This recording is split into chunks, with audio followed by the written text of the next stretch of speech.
আসসালামু আলাইকুম। কেমন আছেন সবাই? আশা করি সবাই অনেক অনেক ভালো আছেন। আলহামদুলিল্লাহ, আল্লাহর রহমতে আমরাও সবাই ভালো আছি। দেখতে দেখতে রোজার মাসটা চলে যাচ্ছে আর মাত্র কয়েকটা দিন বাকি। আর ঈদের প্রস্তুতি চলছে সবার ঘরে ঘরেই। সিলেটের ঐতিহ্যবাহী বা ট্র্যাডিশনাল একটি পিঠার রেসিপি নিয়ে আজ আমি আপনাদের সামনে হাজির হলাম। আর এটা হচ্ছে নুনের বড়া, নুনের পিঠা, কেউ কেউ বলেন আদা বড়া, কাটা বড়া বা মশলা পিঠা। আর এই পিঠার জন্য অনেকেই আমাকে রিকোয়েস্ট করেছেন, যদিও সময়ের অভাবে আমি করতে পারিনি। একটি কড়াইতে তেল গরম করে আমি তাতে পেঁয়াজ কুচি দিয়েছি, তারপর লবণ দিয়েছি, আর একটু ব্রাউন হলে গেলেই সামান্য পানি দিয়ে আমি কিছু গুঁড়ো মশলা দিয়ে দিচ্ছি। জিরা, ধনিয়া, গরম মশলা, হলুদ, মরিচের গুঁড়ো অল্প অল্প পরিমাণে দিয়েছি। তারপর আমি কষিয়ে নিচ্ছি। মশলা কষিয়ে নিয়ে এর মধ্যে আমি মিটের টুকরোগুলো দিয়ে দিয়েছি। রান্না করা মিট থেকে আমি কিছুটা তুলে হাড় ফেলে দিয়ে ভালো করে হাত দিয়ে ভেঙে ছোটো ছোটো করে এই মশলার সাথে মিশিয়ে ঝুরি ভাজা করে নিয়েছি।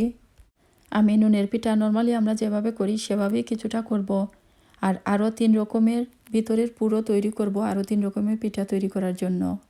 এখন আমি ক্যারট আর পটেটো দিয়ে ভাজি তৈরি করছি।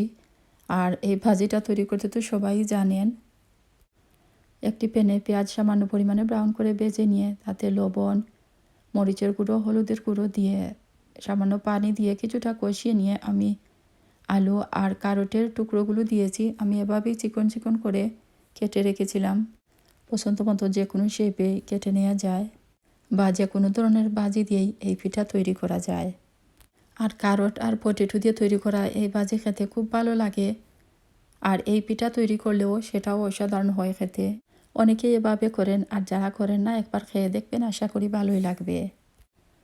পুলির মতো পুরপরে নুনের বড়া তৈরি করলেও কিন্তু খেতে ভীষণ ভালো লাগে আর অনেক বেশি মজার হয়। ভাজি রান্না হয়ে গেলে ধনিয়া পাতা দিয়ে নেড়ে চেড়ে নামিয়ে নিব। এখন আমি একটি শুকনো প্যানে 1 কাপ মুগ ডাল কিছুক্ষণ ভেজে নিয়ে এই মুগ ডাল আমি একটি বাটির মধ্যে কিছু পানি দিয়ে ভিজিয়ে রেখে দিব 30 মিনিটের জন্য। অপরদিকে প্যানে তেল দিয়ে আমি পেঁয়াজ কুচি দিয়েছি আর তাতে পরিমাণ মতো লবণ দিয়ে দিব আর একটু কষিয়ে নিব। তারপর এর মধ্যে আমি half teaspoon ginger paste, half teaspoon garlic paste দিয়ে দিব। কিছুক্ষণ কষিয়ে নেওয়ার পর এর মধ্যে আমি দিয়ে দিব মরিচের গুঁড়ো, হলুদের গুঁড়ো আর সামান্য পরিমাণে ধনিয়ার গুঁড়ো আর সামান্য পরিমাণে পানি দিয়ে এই মশলা আমি কষিয়ে নিব। নুনের বড়া তৈরির জন্য যে কাই বা ডো তৈরি করব সেটা দিয়ে যে সমুচা তৈরি করা হয় ডাল দিয়ে, সেটা খেতে ভীষণ মজার। অনেকেই হয়তো ছোটোবেলায় খেয়েছেন। আগের দিনে দেখা যেত এটা খুব বেশি তৈরি করা হতো, এখন মনে হয় আর খুব বেশি তৈরি করা হয় না। আমিও মাঝে মধ্যে তৈরি করি, আমার খুব ভালো লাগে। আপনারা যারা খেয়েছেন তারা তো জানেনই, আর যারা খাননি একবার খেয়ে দেখবেন, এভাবে দেখবেন অনেক ভালো লাগবে। ডালগুলো কিছুক্ষণ আবার ভেজে নিচ্ছি। আমি মুগ ডাল দিয়ে করছি, কেউ চাইলে মসুর ডাল দিয়েও তৈরি করতে পারেন। আর এই পিঠা সিলেটের অনেকেই হয়তো ছোটোবেলায় খেয়েছেন। আমার কাছে খুব ভালো লাগে। যারা খাননি বা অনেকদিন আগে খেয়েছেন, হয়তো ভুলেই গেছেন, তারা একবার বানিয়ে খেয়ে দেখবেন, ভালোই লাগবে। এই ডালগুলো আমি ভাজির মতোই একটু ড্রাই ড্রাই করে রান্না করব, যাতে কোনো পানি না থাকে। আর একেবারে ডালগুলো সফট হয়ে যাবে না, আবার শক্তও থাকবে না, সেক্ষেত্রেও খেতে ভালো লাগবে না। শক্ত বা সফট হবে না, শুধুমাত্র সিদ্ধ হতে হবে ডালগুলো। কিছুক্ষণ ভাজার পর এর মধ্যে আমি 1 কাপ পানি দিয়ে দিব আর নেড়ে মিশিয়ে ডেকে রেখে দিব। যদি ডালগুলো সিদ্ধ না হয় প্রয়োজনে আরও পানি দেওয়া যেতে পারে। আর যখন ভালোভাবে এগুলো সিদ্ধ হয়ে যাবে আর সফটও হবে না, তখন আমি এর মধ্যে কিছু ধনিয়া পাতা কুচি দিয়ে নেড়ে মিশিয়ে নামিয়ে একটি বাটিতে ঢেলে রেখে দিব। ভিতরের পুরের জন্য আমি 3টি ভাজি তৈরি করে নিয়েছি। চুলায় একটি বড় হাঁড়ি বসিয়ে দিয়েছি 7 কাপ পানি দিয়ে, আর এর সাথে আমি দিয়েছি পরিমাণ মতো লবণ। 3টি পেঁয়াজ ব্লেন্ড করেব আমি এর মধ্যে দিয়ে দিচ্ছি। এর মধ্যে 3 টেবিল স্পুন জিঞ্জার পেস্ট দিয়ে দিচ্ছি। কেউ চাইলে আরও বেশি বা কম করে দিতে পারেন। এই নুনের বড়ার মধ্যে অনেকেই রসুনের পেস্ট দেন, আবার অনেকেই দেন না। আমি দেইনি। 2 টিস্পুন হলুদের গুঁড়োও দিয়ে দিয়েছি। এই পানি কিছুক্ষণ ভালো করে জাল দিতে হবে যাতে মশলার কাঁচা গন্ধ চলে যায়। তারপর এর মধ্যে আমি 7 কাপ চালের গুঁড়ি দিয়ে দিচ্ছি। চুলার আঁচ এতক্ষণ হাই হিটেই ছিল। চালের গুঁড়ি দেওয়ার সাথে সাথেই আমি চুলার আঁচ একেবারে লোতে করে দিব। এতে নিচের দিকটা পুড়ে বা লেগে যাবে না। কিছুক্ষণ এভাবে ভালো করে নেড়ে দিতে হবে। তারপর আমি ঢেকে রেখে দিব আর 15 মিনিটের মতো এভাবেই লো হিটে রেখে দিব আর মাঝে 1-2 বার নেড়ে দিব। অনেকেই এই পিঠায় কাঁচামরিচ ব্লেন্ড করে দেন, আবার কেউ কেউ কালিজিরাও দেন। আমি এসব কিছুই দিব না। আমি সাধারণত এসব দেই না, এমনিতেই করি। মাঝে মধ্যে অবশ্য আমি ধনিয়া পাতা দেই। আর যদি কেউ ধনিয়া পাতা দিতে চান তাহলে চুলা থেকে নামানোর পর যখন কাইটা মাখবেন তখনই দিয়ে দিবেন। অনেকেই হয়তো অনেকভাবে তৈরি করেন, কিন্তু আমি যেভাবে তৈরি করলাম সেভাবেই আমার আইডিয়াটা আপনাদের সাথে শেয়ার করলাম। এভাবেই 12 থেকে 15 মিনিট চুলার উপর রেখে দিতে হবে। তারপর গরম থাকা অবস্থাতেই যখন হাত দিয়ে টাচ করা যাবে এই অবস্থাতেই এগুলোকে মুথে নিতে হবে। ভালো করে মুথে নিলে পিঠা তৈরি করার সময় আর এগুলো ফেটে যাবে না। যদিও এখানে আমি রেকর্ড করিনি, কিন্তু আমি সব সময়ই নুনের বড়া তৈরি করলে ওয়ার্কটপের উপরে সব কিছু নিয়ে ভালো করে মুথে নেই। আর এভাবে করলে কাজটা সহজ হয় আর ভালো করে মেখে নেওয়া যায়, কেননা এটা মেখে নেওয়াটা খুবই ইম্পর্টেন্ট। আর ওয়ার্কটপে ঢেলে যেভাবে ভালো করে মুথে নেওয়া যায় সেভাবে বাউলের মধ্যে থাকলে কিন্তু করা যায় না। যার কাছে যেভাবে সুবিধা হয় সেভাবেই করে নিতে হবে। 3টা বড় বড় ডো তৈরি করে রেখেছি। রুটি বেলার সময় এগুলোকে আবার একটু মুথে নিব।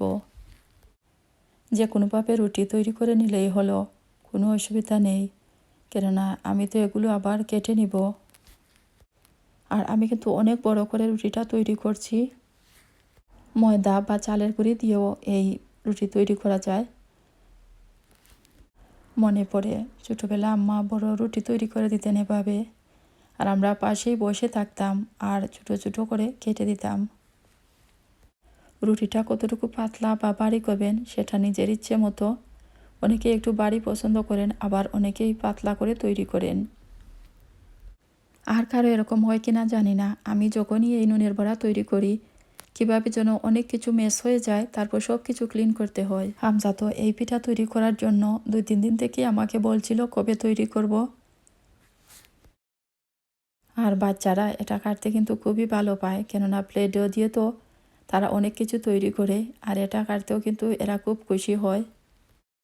সবগুলো তো ওকে কাটতে দিব না, কয়েকটা দিয়েছি, কেননা এখানে একটা সেখানে একটা দিলে তো অনেক সময় লাগবে সবগুলো শেষ করতে।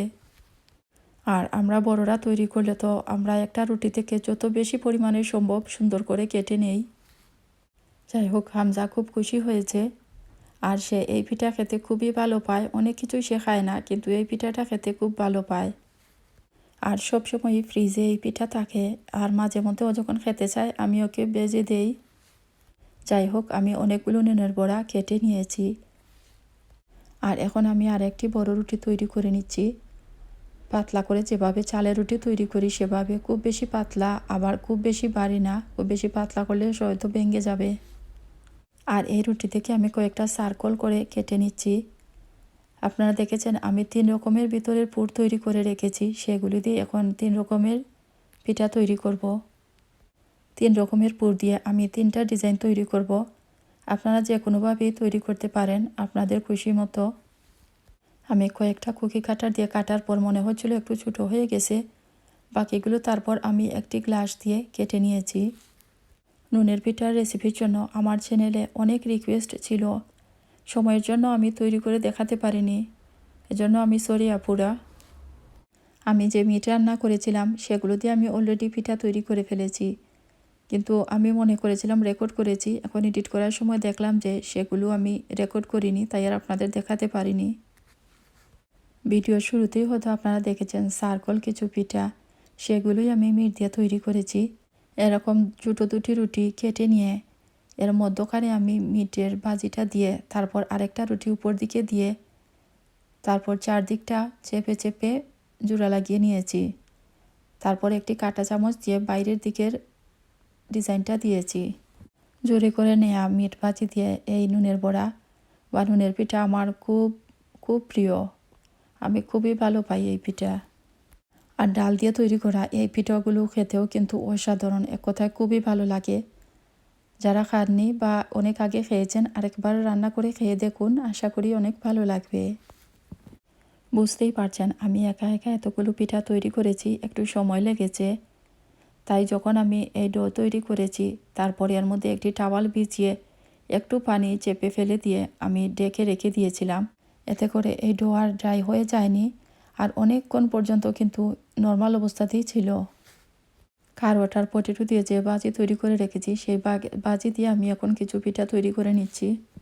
একটি বাটার নাইফ দিয়ে আমি এই পিঠাতে ডিজাইন করে নিচ্ছি। আপনারা চাইলে যে কোনোভাবেই তৈরি করে নিতে পারেন। আমার কিছু কিছু মনে পড়ছে, পুরোটা মনে করতে পারছি না। ছোটোবেলায় কোনো পিঠা তৈরি করার সময় হয়তো এরকম ডিজাইন করতাম, সেটা মনে পড়ছে, তাই এরকম একটু ডিজাইন করে নিলাম। আসলে পিঠাপুলি খেতে যেমন আমার ভালো লাগে, তেমনি তৈরি করতে বা এগুলো ডিজাইন করতেও অনেক বেশি ভালো লাগে। সবগুলো পিঠা তৈরি করার পর আমি এভাবে একটি ট্রের মধ্যে পরোটার ভিতরে যে পলিথিন থাকে সেই পলিথিন বিছিয়ে এরকম রেখে দিয়েছিলাম। আর এখন পরের দিন সকালে এগুলো আমি ডিপ ফ্রিজ থেকে বের করে নিয়েছি, এখন দেখাচ্ছি আপনাদের। তারপর এগুলো আমি জিপলক ব্যাগে ভরে বা যে কোনো ক্লিন ব্যাগে ভরে এগুলো আমি ডিপ ফ্রিজে আবার রেখে দিব। এগুলো আমি ডাল দিয়ে তৈরি করেছি, আপনারা দেখেছেন। আর এগুলোই আমি মিট দিয়ে তৈরি করেছি, যদিও আপনাদেরকে রেকর্ড করে দেখাতে পারিনি, এখন দেখাচ্ছি।